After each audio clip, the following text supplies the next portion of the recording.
বাংলাদেশ সেনাবাহিনী দেশের নিরাপত্তা বিঘ্নিত কোনো কাজে বাংলাদেশ সেনাবাহিনী সম্পৃক্ত হবে না। এখন আরাকান আর্মির সাথে আমাদের সরাসরি কোনো যোগাযোগ নেই। ভবিষ্যতের দিনগুলোতে জানমালের ক্ষতিসাধন, মব ভায়োলেন্স, জনদুর্ভোগ সৃষ্টি করতে পারে এমন কর্মকাণ্ডের বিরুদ্ধে সেনাবাহিনী কঠোর পদক্ষেপ গ্রহণ করবে। বাংলাদেশ সেনাবাহিনী একতাবদ্ধ হয়ে সর্বদা দেশের জনসাধারণের পাশে থেকে সার্বভৌমত্ব রক্ষার্থে বদ্ধপরিকর। আগের তুলনায় আইন শৃঙ্খলার ইন্ডিকেটরগুলো যদি আপনারা ভালোভাবে বিশ্লেষণ করেন তাহলে বেশিরভাগ ক্ষেত্রেই আইন শৃঙ্খলা আগের থেকে স্থিতি অবস্থায় আছে বা কিছুটা ভালো হয়েছে। আমরা দিনরাত সর্বদা নিরলসভাবে আইন শৃঙ্খলা উন্নয়নের জন্য কাজ করে যাচ্ছি। আইন শৃঙ্খলা উন্নয়ন শুধুমাত্র সেনাবাহিনীর একার দায়িত্ব নয়, এখানে অন্যান্য আইন শৃঙ্খলা বাহিনীরও দায়িত্ব রয়েছে।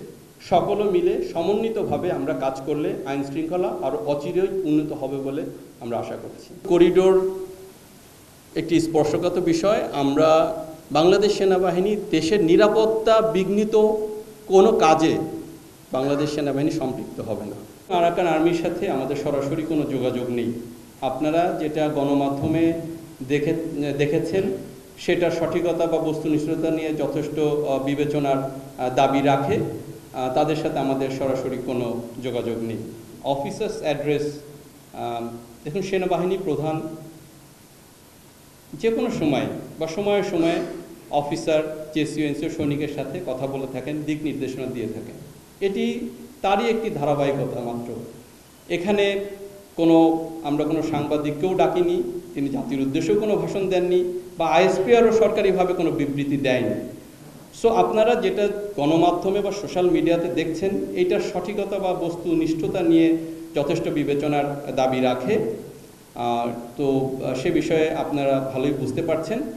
আর আপনার যে বাকি বিষয়গুলো, সেগুলোর বিষয়ে আমি আগের মতোই বলবো যে জাতীয় নিরাপত্তা বিঘ্নিত হয় এমন কোনো বিষয়ে সেনাবাহিনী সম্পৃক্ত হবে না। আর পাহাড়ি যে একটি দলের কথা বলেছেন, এটা আপনারাই জানেন, এটি একটি আত্মস্বীকৃত টেরোরিস্ট দল যারা সংঘাতপূর্ণ কাজ করে থাকে। সো তাদেরকে নির্বাচনে যুক্ত করা সমীচীন নয় বলে আমরা মনে করি। দেখুন, নির্বাচন নিয়ে যথেষ্ট আলোচনা সমালোচনা হয়েছে। এই বিষয়টি নিয়ে আমরা আর কোনো কথা বলতে চাচ্ছি না। আর সেনাবাহিনী ক্ষমতা নেওয়ারও কোনো ইচ্ছা বা এ ধরনের কোনো আমাদের মধ্যে এ ধরনের কোনো আলোচনা হয়নি। তো এই বিষয়ে আমরা কোনো তথ্য আপনাকে দিতে পারছি না।